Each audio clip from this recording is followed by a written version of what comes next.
Welcome back to A Writer's Mind. I'm Delshray Gladden, and this is my effort to encourage myself to write more and get on a writing schedule, so I am not continually wanting to get back to writing but not actually doing it.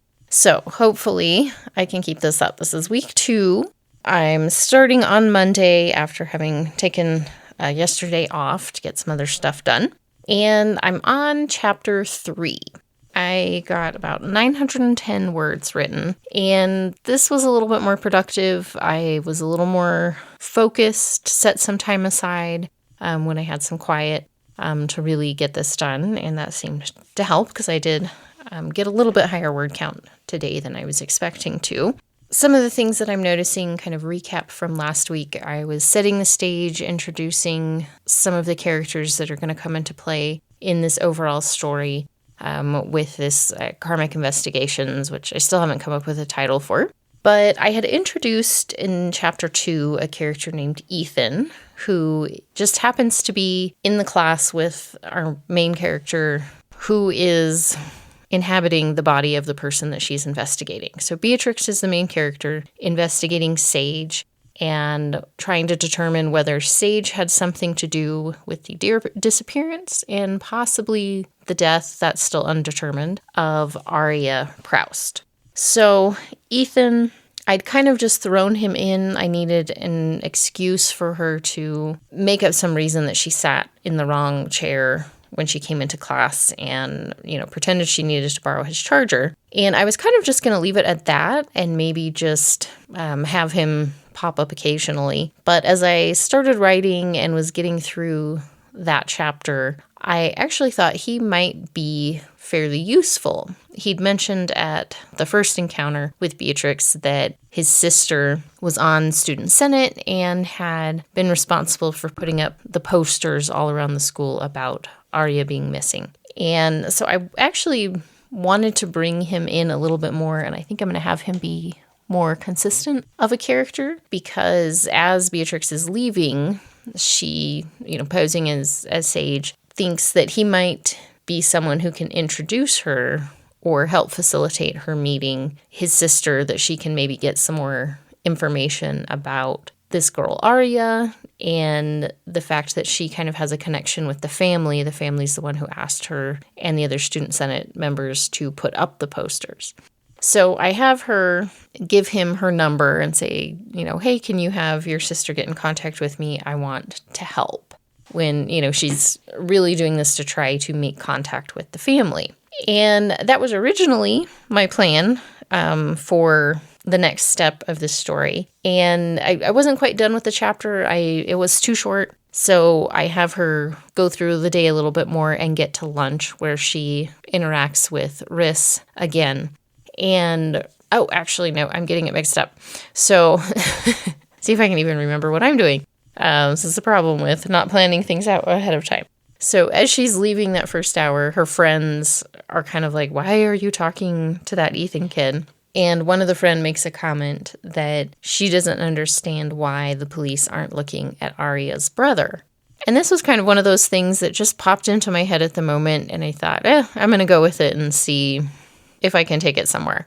So she goes to lunch later and kind of casually brings up this comment, kind of, girl gossip during lunch of like, hey, do you remember 2 years ago when Arya's brother got accused of attacking this girl after they went to prom together? And she kind of does a quick search to see if she can come up with anything before lunch, but there's nothing in the newspaper. She's not seeing any, arrest records or things like that. So she's kind of just taking it as, well, maybe this is just stupid rumors that got spread, and maybe that's why it hasn't come back up again. But Rhys mentions that she does remember it happening and that she knew the girl it was happening to, or that it happened to, and that girl didn't strike her as someone who would, make stuff up or say things intentionally to hurt someone else's reputation. So I kind of took a little bit of a just random detour there, and I think I'm going to follow it and see where it happens. Other than that, I'm kind of debating on how many more characters I want to introduce. Some of them are just these tertiary characters that are popping in for that one scene and we may never see them again. I think I'm going to keep Ethan around a little bit more. But aside from not wanting to have to come up with a bunch more names, I also don't want to introduce too many people right off the bat and then have it, get confusing or too much for the reader to try to keep track of. So I'm keeping that in mind as I go forward. I'm also debating, like I said, this brother angle kind of came out of nowhere, and I'm just playing with it and see where it goes. As I stopped writing at this point, to kind of hit that hour and needed to focus on a few other things, I'm undetermined on whether these rumors are going to be true or whether it was some sort of misunderstanding and he's kind of just been laying low ever since, trying to stay off people's radar. I'm kind of in between right now. I don't want this to be like oh, poor guy, this girl made false claims about him and it was all just this terrible misunderstanding, because that just seems like kind of a cop-out, and it's something I bring up.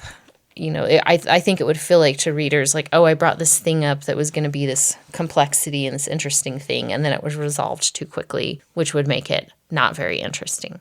So I'm kind of playing with it in my head to see where I want to go with this and how I'm going to interpret those rumors in the form of who this character, I gave him the name Leon, who Leon is going to be. And that decision may or may not play back into Arya's actual disappearance. On that, I still haven't come to any conclusions on that either. He may be kind of a side tangent that pulls Beatrix away from the main part of the investigation to try to figure out whether this is relevant or not, or it may in some way be tangled up with everything else that happens.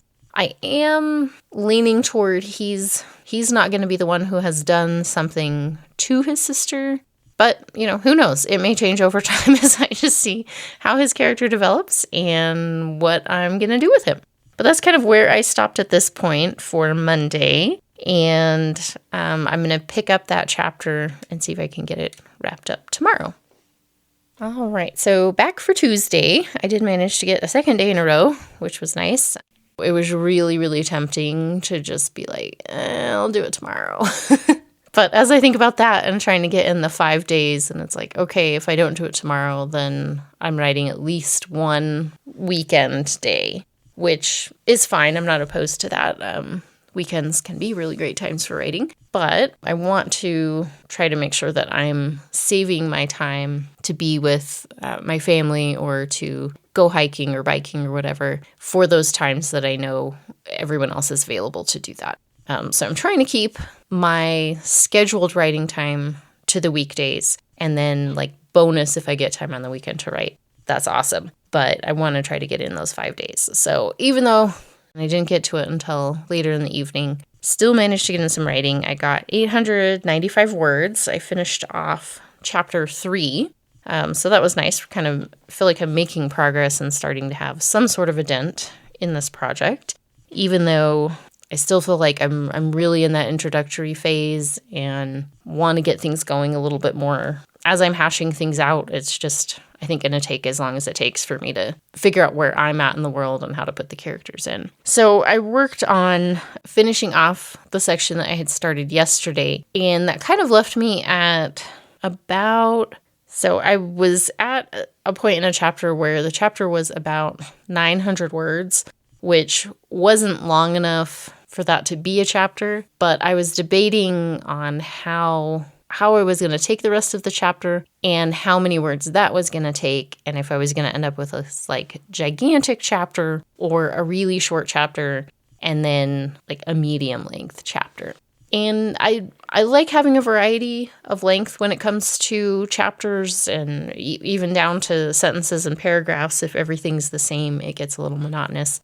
So I'm not opposed to some shorter, some longer, but 900 words just felt too short for a chapter. It didn't feel complete when I read back through it. So I decided to just do a scene change, continue on, and get that next portion in, even if it made it a little bit longer than some of the other chapters, which it did. But I think it worked out better than trying to split it into two awkwardly linked chapters instead. So one of the things that I was really struggling with on this one, it was more discussion about the brother, Leon, and trying to figure out what I'm going to do with him. So I have Beatrix kind of do some just real quick social media stalking and kind of figure out where he's at in his life and if there's anything suspicious or out of ordinary on his social media posting. Because even though you would think people would be smart enough to not put stupid things on social media, we all know people do it all the time. So she takes a look at that. She mostly just finds kind of a lot of like at a party with friends, that sort of thing, out doing this or that or the other. But she also sees a few posts of where he's working at kind of like a local chain Mexican food place. And so she wants to kind of contrive this way to observe him, but make it seem natural. So she invites Riss to go grab some tacos with her after school, just kind of an after school snack. And so they go. Beatrix pretends this is just a random thought, and she's waiting for Leon to make some sort of appearance. And when he does, acts surprised and points it out to Riss, like, oh my gosh, did you know he worked here? And Riss, the way I'm kind of writing her and the way her character tends to be developing is she's a little bit excitable. She reacts a little bit more, especially compared to Beatrix, who's very intentional, very calculating. She's literally, pretending to be someone else while she's doing this investigation. So she has to be very aware of every look and expression and all of her body language and stuff like that. Where Riss is a little bit more just teenage girl. She's going to react, and she's not thinking all the time about how everything she does is going to be analyzed by someone else. So she kind of gets a little creeped out because they had just been talking about her. So to her, it seems like this really weird coincidence that then they run into him. And she's been thinking about, this alleged attack that he's perpetrated on his prom date several years in the past. So she wants to go home, and Beatrix is fine with that because she doesn't really want to draw Riss into the investigation. She was kind of just using her as cover to look less strange going out and eating tacos by herself. So she kind of keeps an eye on him as they're leaving, and she's deciding what she wants to do next because he seems perfectly normal while in the store. So she's kind of like, maybe this was just nothing, but she wants to make sure. And she hasn't heard a connection, or she hasn't gotten any texts or made any connection with Ethan's sister, Sarah, who she's hoping will get her an in with the family or let her help out with whatever thing they do next. So since she hasn't heard back from Sarah, she's like, well, might as well kind of keep an eye on Leon and see what he does next. So she takes Riss home and kind of makes this plan. She's going to come back at the end of his shift and then just kind of observe him and see what he does next. So that's where I ended that chapter. And I'm still kind of tossing around some ideas in my head about what I'm going to do with Leon and what direction I'm going to take him. So I'll keep thinking about that and see where the next chapter takes me. All right, so back for Wednesday's progress report on my writing adventure. Tonight, where I was hauling rocks, and it took most of the day, and I was so tired. I was like so dirty by the end of the day too from all the dust. Taking my shoes and socks off to go shower, and there's just like my legs are a completely different color. And my legs and my shoulders and everything kind of hurts right now. So it was another one of those nights where it was like, I'll just write on the weekend. I'm too tired. I can't focus. But I really wanted to just get stuff done and not have to worry about trying to fit it in over the weekend. So I did get some more writing done, and not as much. I struggled to focus on this one because I didn't want to get up and go into my room or or even go up to the kitchen or the dining room table to write. I just stayed on the couch, and I'd been watching something. I don't remember what we were watching at this point. I was watching a show with my daughter and just was kind of like, I'm just going to sit here. And if I can write, I'll get something down on the page. If not, maybe this will just be a wash for today. So I did end up getting 701 words written, but it took me like 2 hours to make it that far. And I just was not focusing very well, especially when I was first trying to get started. I reread the last portion a little bit, and then I got like a couple lines and sat there and stared at it and reread again and got distracted by what was playing on the TV and the dogs and everything else. So I knew as I was contemplating not getting up and finding a quiet space to read or to write, this was not going to be the most effective way to get my writing in. Like I said, I was really tired, and I just didn't really have the energy to take those extra steps. So that's on me. I knew it wasn't going to be a great writing session, but I stuck with it and tried to at least get something done. What I did get through, I kind of finished off that chapter with her starting to follow Leon afterward. And still, as I was I think this is part of the reason that I was really struggling to focus and get any words going at the beginning, because I still just had no real sense of where I wanted to take Leon's character and how I was going to use him in this story. So I was really just kind of like writing a few sentences, thinking about it some more, going back and changing those sentences, writing a couple more, deleting them. I probably spent a good 20-25 minutes just on like 2 paragraphs because I couldn't decide what I wanted to do in that chapter. And I was kind of just running scenarios through my head of, is there going to be some sort of explanation that's going to exonerate him from the earlier incident that there are the rumors about? Is it going to be a little bit of he had a part, she had a part, things just got out of hand, and he didn't, defend himself or against the rumors and just kind of like laid quiet about it? But then I couldn't really completely reconcile that with why would this not have followed up on anything? Why would the police not have gotten involved? If she was telling other people at school, why wouldn't she tell the police? So I was just running into a lot of like mental conflicts on trying to square away this subplot and figure out what I wanted to do with it and what its importance is to the overall story.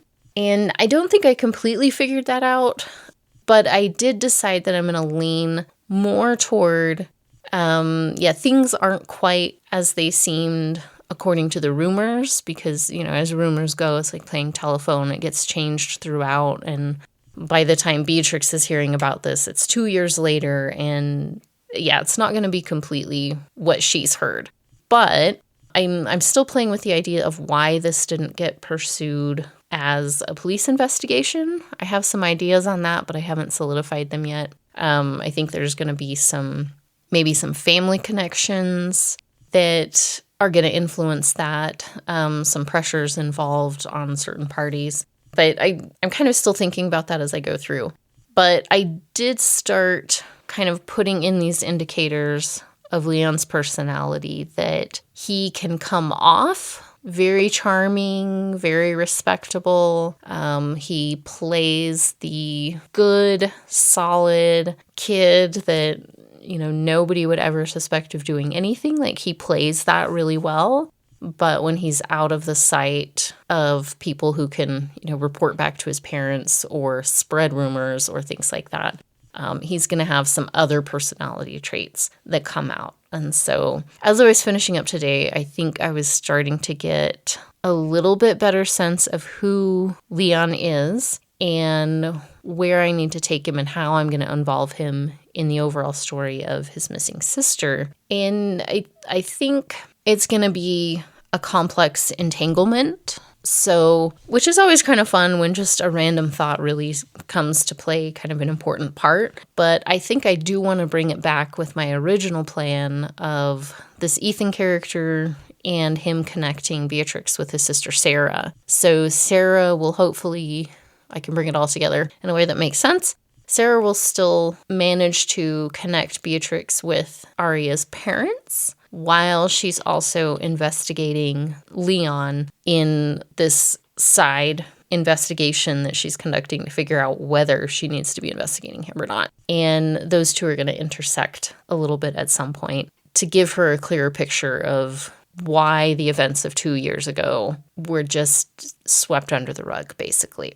So, like I said, I still haven't completely figured out all of those details, but the pieces and parts are starting to float around in my head, and hopefully they'll fit together without having to make too many major changes, because that's still something I'm trying to avoid doing if I kind of come up with a new path or a new idea, rather than immediately going back and rewriting or reworking things. Just kind of making either a mental or a physical note to work that out later, but trying to just keep the momentum of writing going. So I'm not spending all of my writing time doing revisions or rewriting. I anticipate, again, plenty of changes when I come back to these early chapters later, once I figure things out and I need to go back and actually put in some of those hints and clues and nudges and all of that. Because I don't know what those are supposed to be yet, so it's hard to put them in. So, finished with that section. I'm going to hopefully get my writing wrapped up by Friday. We'll see how that goes. I also really, really want to be done with rocks, so we'll see how long that takes for me to do that tomorrow and how much writing time I can fit in. It is now Friday, so clearly yesterday I did not get any writing done. I was so completely and utterly exhausted after spending all day hauling rocks into my backyard. I couldn't even hazard a guess at how many wheelbarrow loads it took. On Wednesday, I had ordered 9 cubic yards of rocks total. I did about 4 yards on whatever day that was, Wednesday, and then the remaining 5 yards yesterday. So yeah, that was a lot of rocks. I never want to move another single rock again ever in my life if I can help it. But my backyard does look nice, and the dogs seem happy about it. And hopefully they will stay a little bit cleaner and not be constantly rolling in dirt and then bringing it into the house and shaking it off all over the place. So it feels really good to have that done, because now I can focus on writing and book stuff and radio show stuff and podcast stuff and all of the things that are on my list that I would really, really like to get done this summer. So that was kind of my big other task that was taking up a lot of time and thought and preparation, and now it is done, which I'm super excited about. And I'm looking forward to actually using my yard a little bit more this summer. I set up a nice little fire pit with the chairs, so maybe we'll do some marshmallow roasting or sit out there and read. That would be nice too. So, on to the writing. So, today I finished up chapter 4 with Leon, and then I started in on chapter 5. I only got like half a page on number 5 just because I just wanted to kind of finish out the hour and get started on some things. I kind of had an idea of how I wanted the next chapter to start, and I didn't want to forget it. So I just wrote that first kind of half page of chapter 5 to get that idea down so I can kind of start next time, which I've actually heard is a good way to stop your writing, that ending at like a scene break or the end of a chapter, you're kind of wrapping up your idea for the day, and that can make it harder to get back into writing when you sit down next. And I guess sometimes that's happened to me just because like I've run out of time or needed to switch or got called away or whatever. But typically I like to finish a scene, finish a chapter, and like it feels like I've completed that session when I'm writing. So it'll be kind of interesting to see tomorrow when I sit down, because even though I was hoping to avoid my scheduled writing time falling onto a weekend day, I'm going to have to do that tomorrow to hit my 5 days, which is fine. I'm going to try to get a bike ride in first thing in the morning because it's been pretty hot the last couple of days, so I need to do it really early so I don't die of heat stroke or something. So I'll do the bike ride first thing in the morning, take the dogs for a walk, all that good stuff, and then get some writing done early in the day is my plan. and then finish up some other stuff for my other show that I do for the college, where I interview authors. I need to get some promotional stuff done for that. So that is my plan.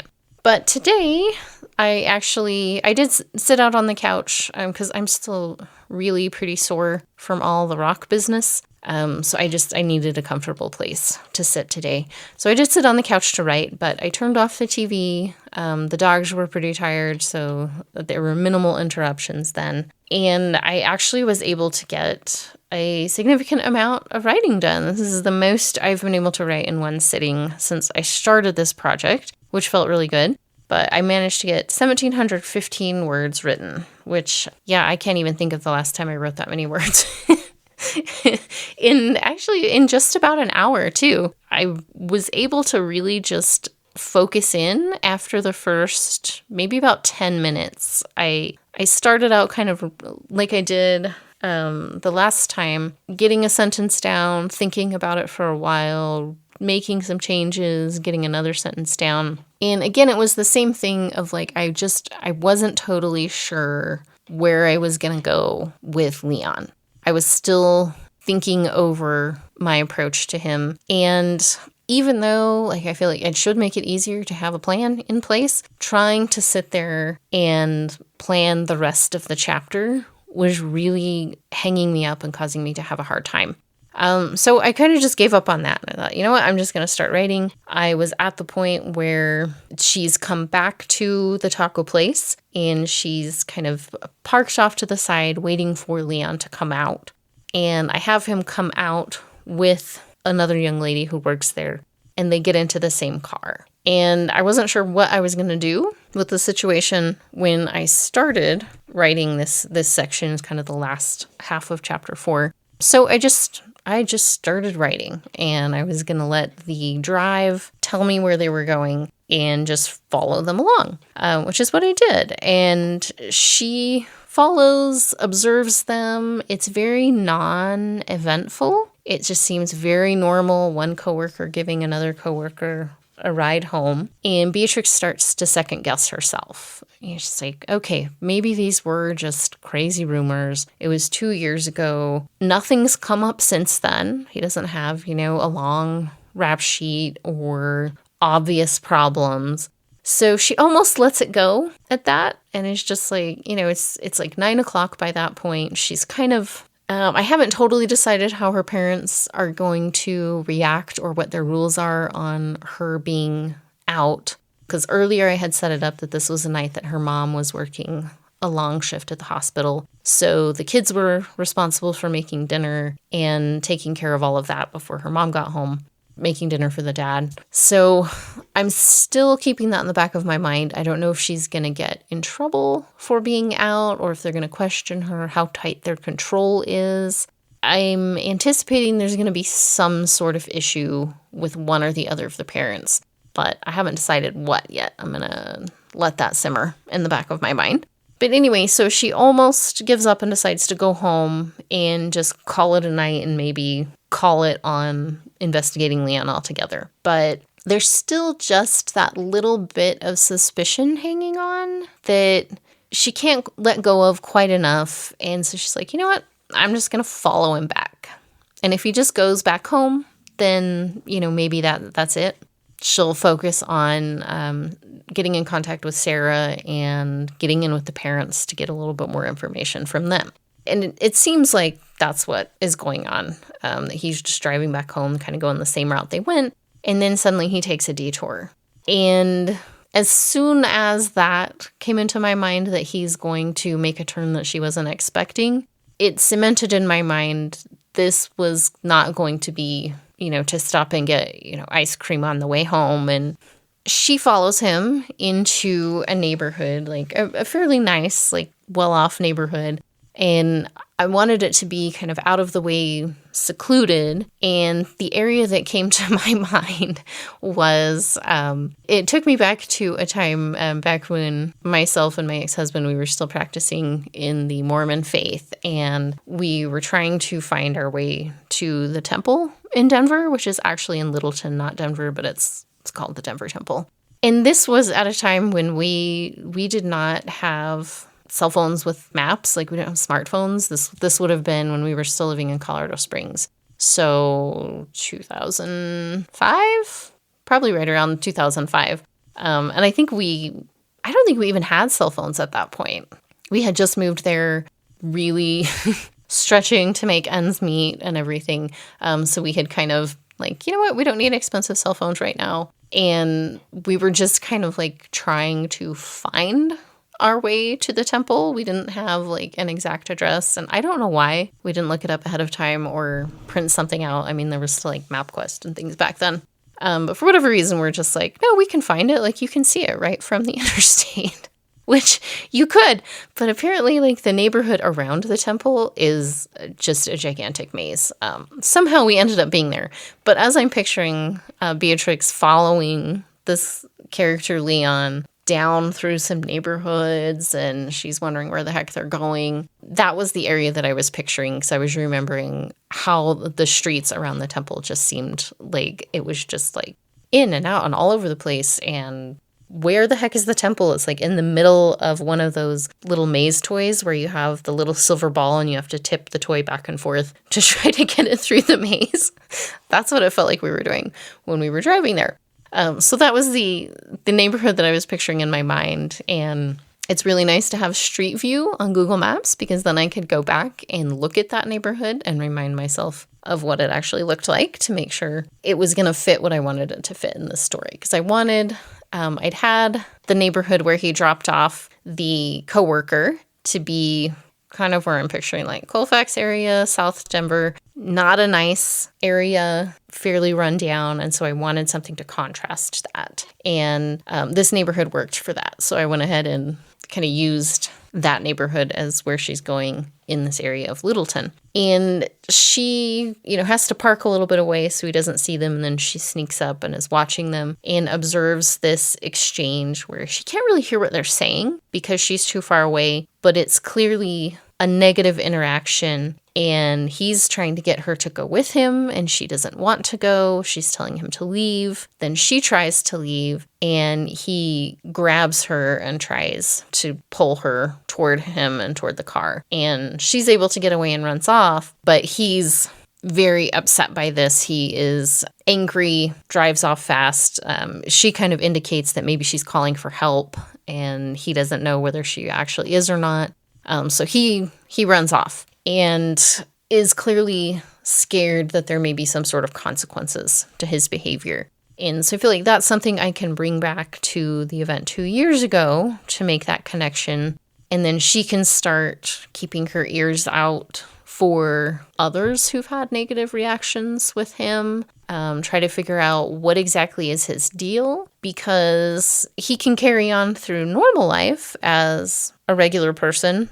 He's not drawing attention. He's not, like that guy that everybody's creeped out by or whatever. Like he seems like a normal, decent person outside of these isolated incidences. So I'm thinking Beatrix is now going to be looking for other out of the ordinary incidences, especially as she eventually will get in contact with the parents and start kind of trying to ingratiate herself with them and get into their lives a bit more and get more information about Arya and who Arya was. So I'm thinking this may cause her to have some doubts about either Arya's character, especially as she gets to know the parents. I think there's going to be some dysfunction maybe in the family, some other factors that she starts to think, this might be something much different than I initially thought it was going to be. And having those two siblings' lives and characteristics and who they are collide a bit more with the parents kind of being in an overarching way tangled up with all of that as well. So that's kind of my impression at this point of where the next couple chapters are going to go. Like I said, I started on chapter 5, and basically so far all I have is it's her check-in with her supervisor. He can kind of, I guess, not quite telepathically because they're souls. I'll have to think of a word for maybe what that connection is. But he can kind of speak, he can make this connection and speak directly to her to see what her progress is. and her supervisor's kind of a micromanager that she doesn't like at all. They don't have the best relationship, but he knows she's very good at what she does, and she puts up with him. I'm kind of thinking too, because this will be a series, and she's going to have a different case that she's assigned each book. But I'm thinking about what are Beatrix's overall goals. Like a ladder she's trying to climb. Is she trying to get to better cases? Does she want to become a supervisor? I haven't really played too much with what this non-human world is like and what is the structure and what is the point. I've kind of semi-intentionally built in some aspects of Beatrix's character of things she does not enjoy about her job, and things that she does. She likes solving the mystery. She likes the investigation aspect of it. But I'm getting a sense from her, which is always kind of funny because it's like, she's my character. She's in my head, but she's still like telling me as we go through this what she wants and where she's going or trying to go. So, like, I'm getting a sense with her character that she wants more control over her life and her opportunities. She doesn't necessarily always like the types of cases she's getting assigned, and I think that's going to be partly because of the antagonistic relationship with her supervisor, Cal. Sometimes he intentionally gives her cases that he knows she doesn't like those set in a high school environment. She's not a big fan of high school in general. So I'm kind of keeping that in the back of my mind as well, of what I'm going to do with Beatrix over the course of the series and what her goals are and how should I be bringing that in here in this first book. Something to think about. But even though I needed to skip a day on Thursday from just being too physically exhausted to get my brain to work, I made good progress today, which felt nice. Kind of felt like catching up, but I do still plan to get some writing in the morning and check back in after I finish that for the Saturday report to wrap up this episode and get it posted. I am back. It is Saturday evening, and after spending half the morning fighting my sprinkler system and still not ever quite figuring out what's wrong with it, so I will tackle that again sometime tomorrow or Monday. And I may just give up and call someone because it's a terrible sprinkler system. It's been a battle every summer that I've lived in this house, so 3 years running, problems every time I try to get it going. But I finally gave up on working on that, and then went to a book signing for the lovely Bethany Turner, who I have been trying to get in contact with. And, we keep playing email tag basically over extended periods of time. I've been trying to get her on my other show, Right on Four Corners. So this was a nice chance to kind of take a break from the sprinklers, talk to another writer, which always helps me want to actually get some writing done, and pick up her new book, get it signed, and then hopefully later this month, get her on for an interview with that. So other book-related business taken care of, which was nice. And then I did get some writing done after I kind of wrapped up some other stuff, sat down, finished watching the last episode of The Diplomat, which I kind of got sucked into this week. And hopefully season 2 comes out soon, because that was quite the cliffhanger to leave everybody on. But anyway, on to writing, so I quit rambling. Actually, before I sat down to write, I was taking a shower, which is always, when ideas hit you because you have absolutely nothing around that you can record this idea with. But I think I got a fairly solid idea for where this book is ultimately going to go, which is good because that gives me a little bit of a framework to work with. Still not sure on all the details of that, but it was something that was bothering me as I was trying to write, and I think it was making me a little bit more rambly in my writing. So it's good to kind of have an idea of where I'm going, and I'm not going to get into that right at the moment because it may change and I'm still kind of tossing it around in my mind. But it did come into play a little bit as I sat down to write this afternoon, which I got a little over an hour, maybe like an hour or 15 minutes before I needed to make some food. And I was able to write 1,443 words, which takes my total word count for this book up to 9,489 words since I started it last week. So feeling like I'm getting a good chunk done, and like there's some actual hope that I might actually get a first draft done at some point. Hopefully this summer. Well, like I said, we'll kind of see how it goes. So I was finishing chapter 5. I'd said in the last section that I'd started it and kind of left off with Beatrix's supervisor. He pops into her head basically to do a checkup. And this gave me a chance to explore her relationship with Cal a little bit more and dig into why it's not as good as it could be. Because I'd kind of built in this sense over the first 4 chapters, just a little bit more vaguely, which I'll probably have to go back and fix, that she's at a point in her career where she's a bit dissatisfied with how things are going. She's not getting the cases she wants. She's just not liking the surrounding circumstances. She loves being an investigator. She doesn't necessarily want to move up and become a supervisor because that would take her out of what she's doing. But she's not happy with who she's paired with and how the system is working and what she's being asked to take on and all of that. So this conversation with him checking up on her kind of gave me the opportunity to explore that a little bit more. And the direction I went is that Cal is not really a great supervisor. He was one of those who was not good at being an investigator either. He just didn't have a good sense for it, didn't put things together well, kind of lazy on the amount of legwork he would do, and would kind of just come to conclusions too early based on assumptions. So, like probably a lot of us have experienced, sometimes those people get promoted or moved into another position just to get them out of where they're at and where they're failing. And so that's kind of what's happened with Cal.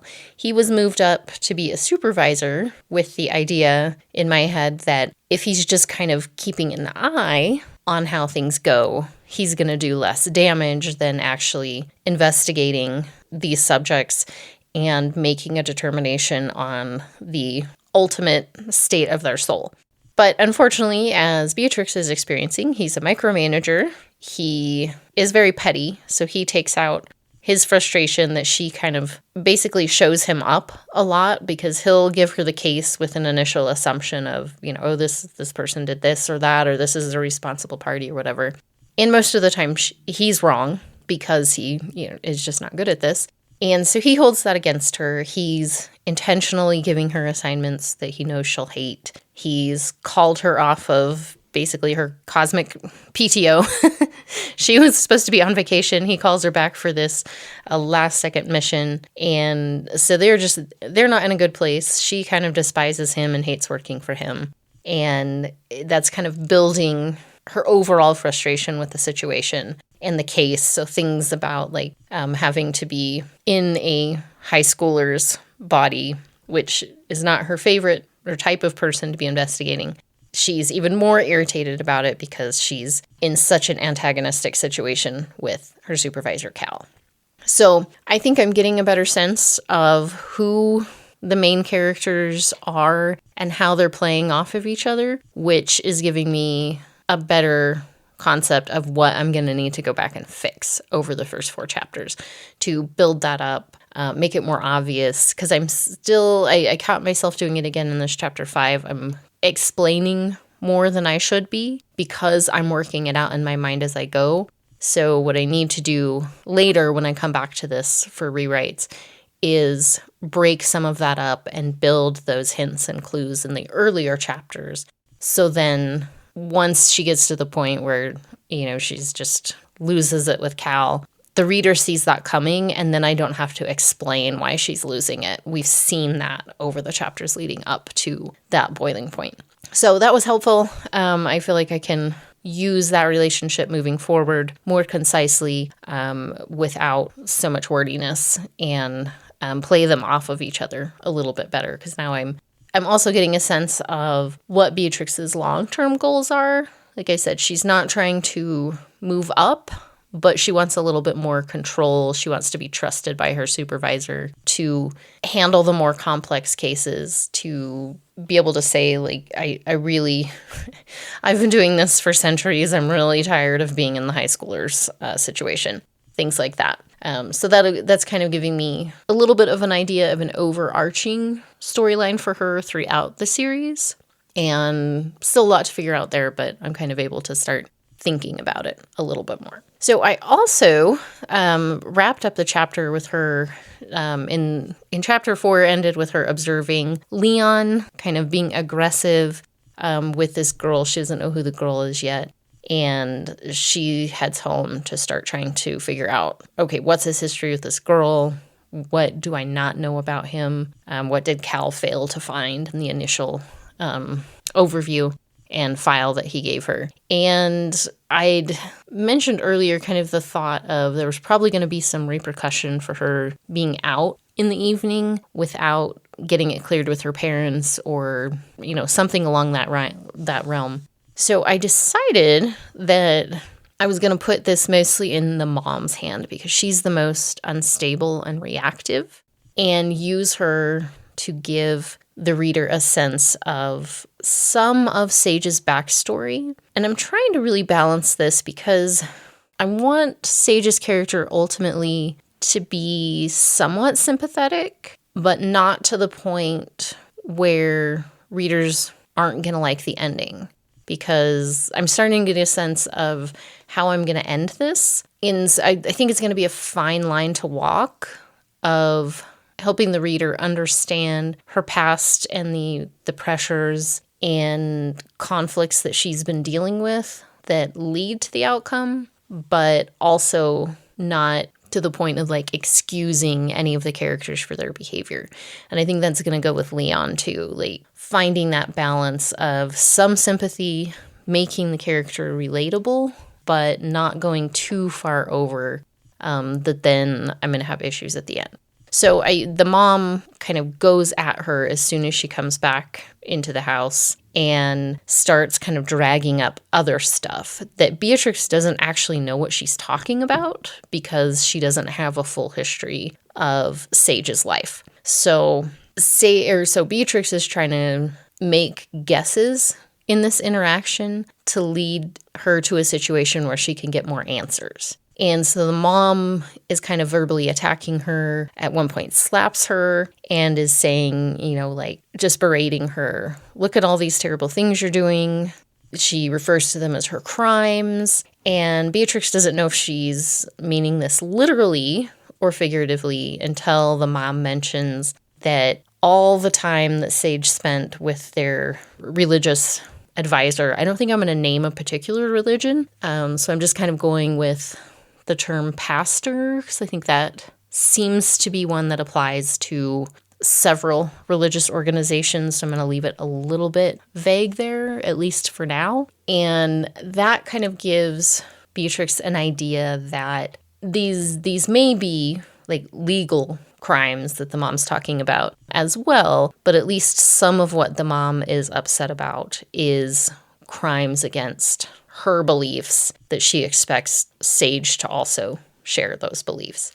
So Beatrix is playing the role of angry teenager and kind of lashing back out at mom, but she's doing it in an intentional way that leads to the mom saying, basically, well, you haven't learned your lesson. I already made you an appointment with the pastor. You're going to see him and you're going to, work through this, change your ways and save your soul until the end of time, basically, until the mom loses control. Because Sage is approaching 18 years old. She's a senior in high school. So there's only so far she can hold on to this control. And she knows that, which I think in my head is making her even more desperate to get Sage in line before she loses what little control she still has over her. So that's kind of where I ended chapter 5 with this looming meeting with the pastor, which is going to happen after school. So there's going to be at least half a chapter, maybe a full chapter with Sage back at school because she's got to now track down Sarah, maybe have another interaction with Ethan. I think I'm going to bring him and maybe a little bit later, because I think I'm going to have him reach out through text a little bit more, just kind of testing the waters, because he's, like I said, a little starstruck with Sage talking to him, but also not bold enough to just step right in and try to be friends or more, because he does know she's dating Kendall.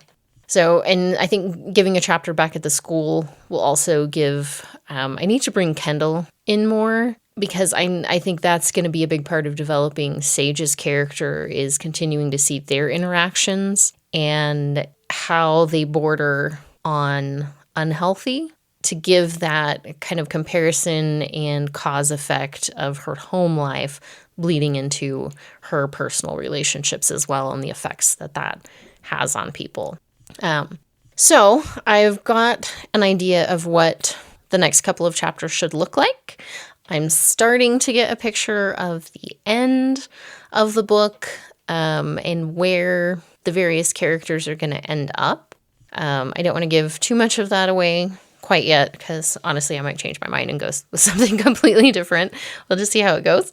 But yeah, things are starting to come together, and I'm making progress. I got in my 5 days this week, so that felt good.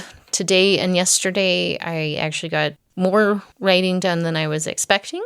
So I'm hoping I can kind of continue that and start really making some progress on this, keeping in mind there's these initial chapters, especially chapters 1 through 4, I think. This one too, because of the explainy part with Cal. But definitely some rewrites that are going to need to happen to shape up these initial chapters, make them less exposition, a little bit more action, and get things going more. So even of that, close to 9,500 words, when I go back through that, that's going to cut a chunk of that out. Which is fine, because I tend to write really long, and I'm learning I need to go back and be more aggressive about cutting what doesn't need to be there, which is nice, which is something I recently talked to Scott Graham for Right on Four Corners, and I'd asked him, because he does a lot of extensive research, and he was saying he gives himself free rein on the first draft. He'll put in all the things that he thinks are interesting and fascinating, and then when he goes back for his rewrites, he takes out all the stuff that he thinks that the readers are not going to be as interested in as him. Because, when you dive into it and you really invest in a topic or a cause or a character as the writer, that world building, you put so much into it, you want to share every last thing with your reader. But a lot of that just doesn't need to be there and can end up being really boring. So I'm going to keep that in mind when I come back to work on these initial chapters and get things cleaned up and a little bit more concise. So wrapping up the week, I'm glad I was able to get so much done, even though I spent 2 solid days on rocks and half a day today arguing with my sprinkler system. But this is helping me be accountable, keep writing, and get stuff figured out. So I will be back next week with more words on the page and hopefully more ideas about where to take this story. I'll see you then. If you want to learn more about my books that are already written, you can find me online at delsherigladden.com, and the music for the podcast is by Mon Plaisir.